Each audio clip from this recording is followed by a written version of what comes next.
Hello, everyone. So as mentioned, I'm Jason Hancock. I'm an operations engineer with Graymeta. What we do, our application, we go out to large file stores. If something's in S3 or Azure, we'll go and we'll process all of the content in your bucket. We'll analyze the content. If it's video content, we might break it down frame by frame, do facial recognition, speech to text, things like that, extract the technical metadata from the documents, and then we'll stick those into our data store and make it browsable and searchable. So our workload that we throw at Nomad, it's a lot of small back-end batch jobs. Essentially, you get one job per file. We do a little bit of optimizations when we hit a lot of small files, so we'll batch several of them up together into one job. But you can think of it essentially as one job per file. And some jobs are small and fast. Others can take multiple hours to complete. You can imagine processing a 20 kilobyte JPEG might take a few seconds versus processing a 3-hour long 4K resolution video of something like the presidential debates. That could take several hours to complete. So I want to tell a little story, sort of how we decided to pick Nomad. So in our original architecture, a user would come in either through our user interface or through the API and say, hey, I've got this storage sitting out here in S3 or Azure. And they would initiate what we call, they would tell our app to start walking that file system. The walker would then drop files into a traditional message queue, and so we'd queue up all these jobs. And then we'd have a back-end worker start popping jobs out of the queue and start processing them. It would then dump the results into a results queue, and then we had a little persistence process that was popping the results out of the results queue and sticking them into our database through our API. So to scale this original architecture, essentially we spun up multiple back-end workers across a fleet of servers. And it scaled horizontally pretty well, but there were some rough edges. Some customers have really, really big files that we had to process, and our scheduling algorithm was pretty dumb. At best, it was dump the job into a queue and hope for the best. So to counter our lack of intelligent bin packing, we essentially over-provisioned all of our nodes on disk. And 1 terabyte SSDs are expensive because we couldn't really control which node would end up with the job to process a large file. And our CFO wasn't very pleased with that, especially when they realized that we're provisioning 1 terabyte disks and we might be using 20 or 30 gigabytes of that at any one time, except for the case where we had to process 1 or 2 large files. So other problems at the time, we didn't really have a response for things like the image tragic bug. So our code, we use a lot of third-party executables to mine data from these files. So if someone were to harvest a file that had a malicious payload in it, we didn't really have a way to counter that. At the time, all of our processing nodes had a lot of sensitive information on it. They would connect directly to the client's storage to process, to be able to download the files. And so that was pretty bad. Some other problems we had were operability related.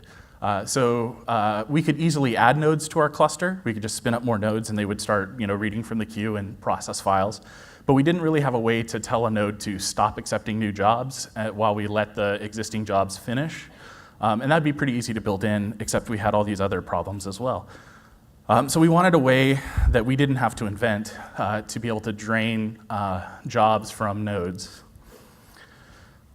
And the final problem, our biggest problem, really, was multi-tenancy. So our application, we run it as a SaaS most of the time, but we also can run on-prem. But for our SaaS model, our infrastructure, we were essentially deploying an entire copy of the infrastructure per client. So this meant that each client had a back-end processing cluster, and unless they were actively processing files, a lot of times they had servers sitting around idle. So this wasn't good. It also meant that I had to scale 30 separate clusters in response to load instead of scaling one up and down. So we wanted a way to share these back-end processing nodes across customers. So we started thinking about how we wanted to solve some of these warts or some of these problems. We settled on trying to do the processing inside a container because it would provide an extra layer of security. We also decided that the container was only going to get credentials to the absolute minimum amount of things that it needed. We were hoping that whatever solution we decided would try to solve a lot of the pain points of our current architecture. At the same time, we wanted to avoid writing our own scheduling and bin packing algorithms. We didn't want to try and invent those here. And we were hoping that whatever solution we settled on was going to be simple. So we started looking around at container orchestrators. And for our solution, it had to be really simple because we try to co-locate our compute wherever our customer's storage is. So if that's in Amazon, we'll deploy in Amazon. If it's in Azure, we'll deploy there. If it's on-prem on an NFS store, we'll deploy on-prem. So a lot of times, at least in the on-prem scenario, I might not be the person operating it. It'll be a customer operating it on our behalf. So it had to be simple enough for them to be able to operate. So it has to be easy to operate, has to have an easy-to-use API. It needs to be able to schedule based on multiple dimensions, CPU, memory, and for us, an important one was disk.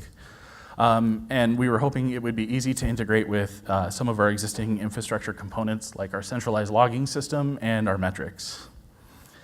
So the only one that really fit the bill initially was Nomad. And Nomad solved a few of the problems immediately out of the box. So being that Nomad's written in Go and compiles down to a static binary, it's super easy to deploy. It's also very easy, we found, to operate.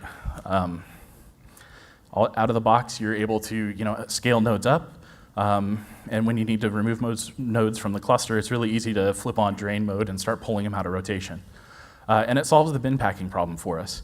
So now instead of having to over-deploy all of our nodes, we can only over-deploy one node, or over-provision one node. And Nomad will figure out when that large file is starting to get processed where to stick it in the cluster for us. On the easy-to-use API front, the Go client and also the Nomad CLI is really easy to use. So this is sort of a dummy block of code that would set up a job to launch a container, and it's really easy to actually launch. This is assuming you have Nomad running on localhost, without TLS or anything special there. Another benefit that we found to Nomad, being that it's written in Go, and we happen to be a Go shop as well, is that if the docs weren't clear, we had a full client implementation to go look at. We could go reverse engineer the Nomad CLI and borrow from it. So when we were considering integrating with other parts of our infrastructure, the one I mentioned earlier was our centralized logging system. We found it really easy. We didn't have to set up some complicated, Docker logging solution. For us, it ended up being just adding a wildcard path into our FileBeat configuration, and it picks up the standard out and standard error streams from all of our containers and ships those automatically over to our Elk stack. We also found it really nice that Nomad has telemetry built into it, and it was really easy to turn it on and point it at our StatSite server, so we could get all of our metrics into Graphite and kind of graph and see what's going on under the hood in Nomad. We haven't really had any problems with Nomad that would warrant us, analyzing all the metrics under the microscope, but it's nice to know that they're there if we needed to. So now that we had sort of a Nomad cluster up and running and we could launch jobs on it, we had to re-architect our application to make use of Nomad. So the first thing we decided early on was that the container themselves wouldn't directly access the storage. So we were gonna use our API to proxy access to the files. And the authentication that the containers were going to use to access the files through the API would be limited in scope.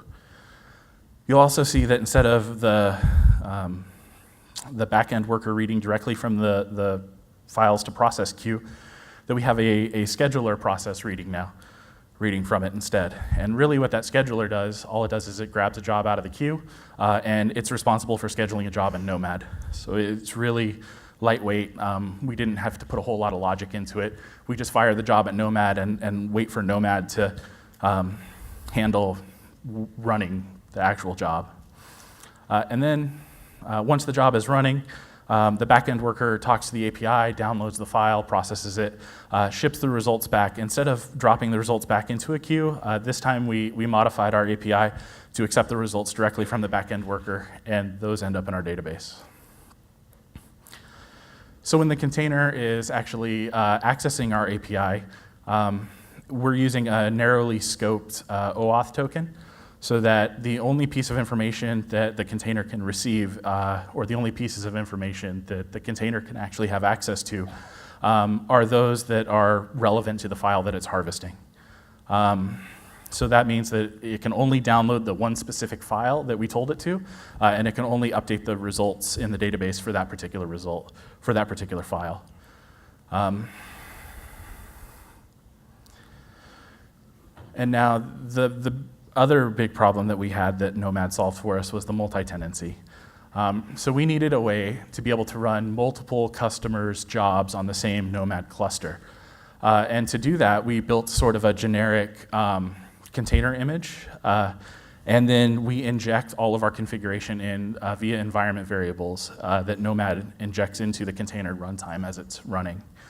So this includes URLs of API endpoints, the auth tokens, any specific configuration or keys that it would need to process the files. So a lot of our problems were solved by moving to this new architecture. I wouldn't call security solved. It's just more isolation, more layers. It solved our maintenance issues, so now we could scale up and down our clusters easier. I only had to manage a single cluster or a couple of clusters instead of 30 or 40 clusters. We can now deploy heterogeneous nodes. Each node was more realistically provisioned to the resources that it would actually use. And when the processes were running, we were seeing better utilization of those resources.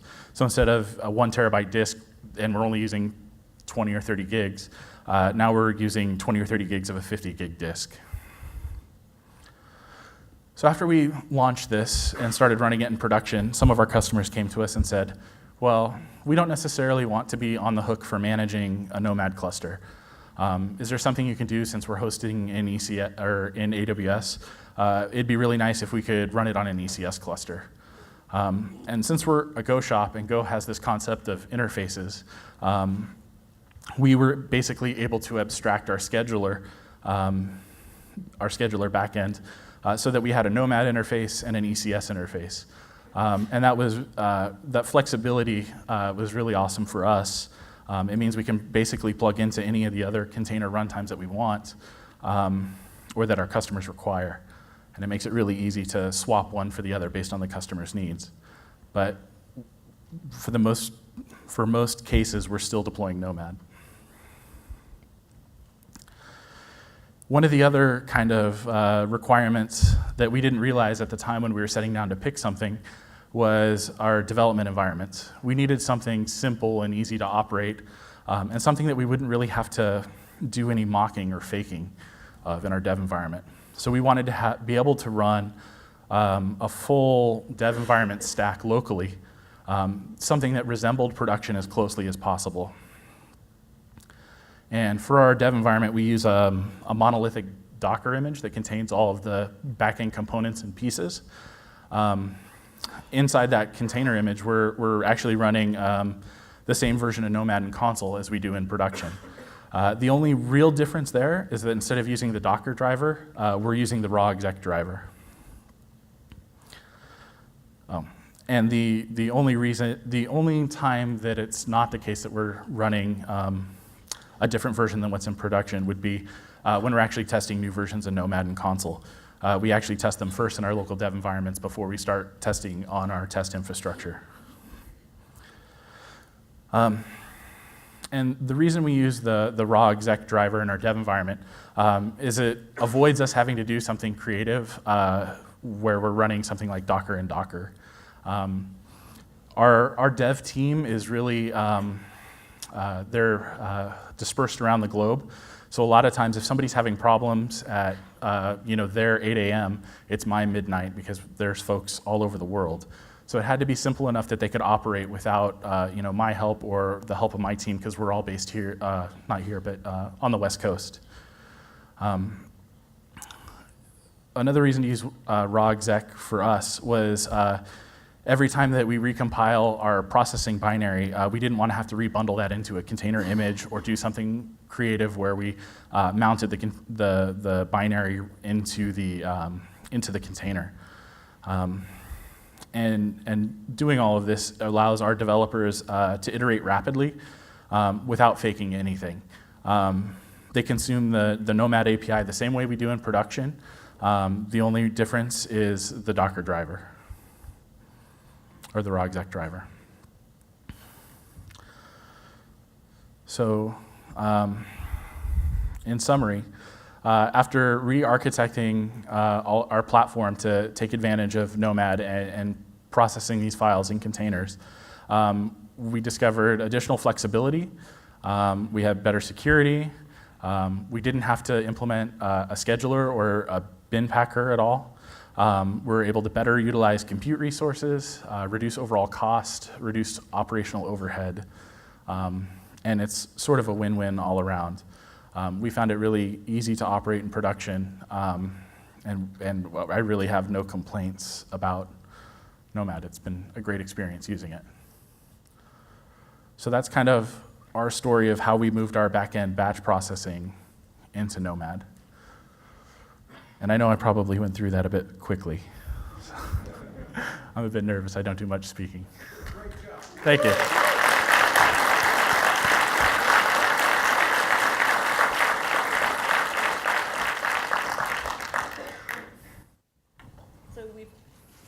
We've got good time for questions if anyone has any questions for Jason, and I will go grab the mic.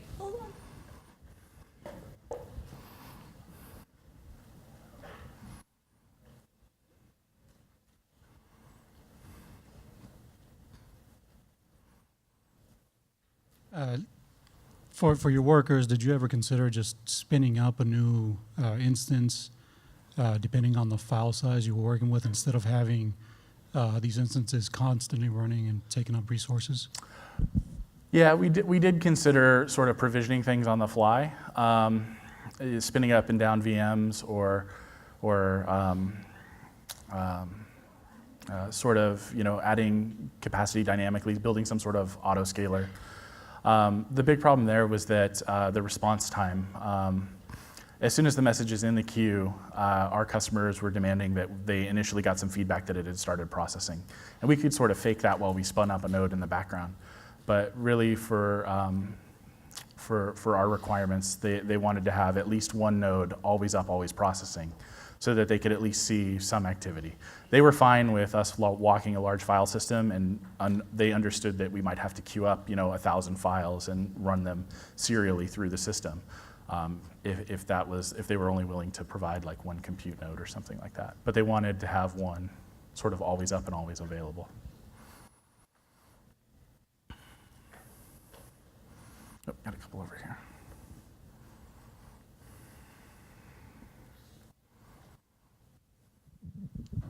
Hi, I was just curious, how do you deal with one customer like blowing out the rest of the nodes or just like overwhelming it with number of files, or is there a way to like segment down on customer ID and things? There is. So we actually throttle the number of jobs that any one customer can schedule on the cluster at a given time.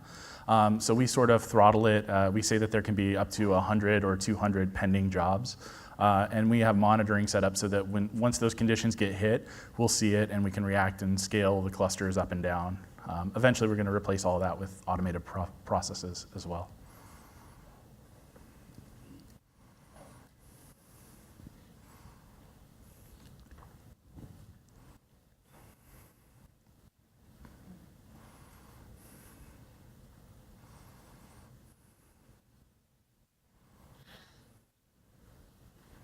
Hey there, I'm just curious if you did anything to queue up draining or if you just use the drain function without anything special. We're just using the drain function without anything special. Most of the time, since we're not, our scaling isn't being done in an automated fashion right now, it's all being done manually. We just kind of look at the cluster, pick the node that has the fewest number of jobs, put that in drain mode, and then terminate it once the jobs finish running.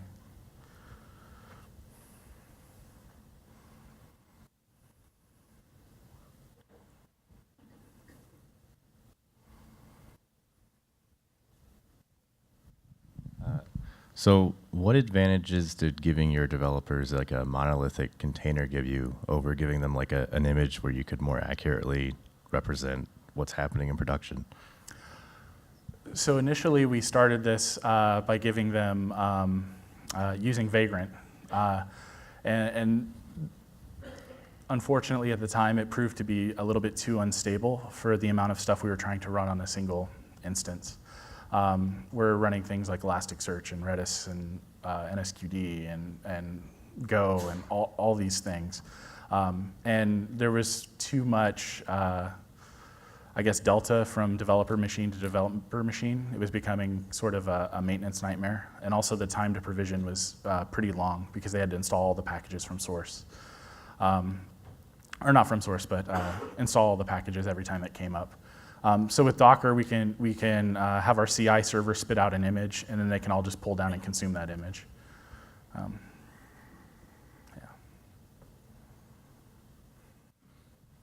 Any other questions? Nope. All right.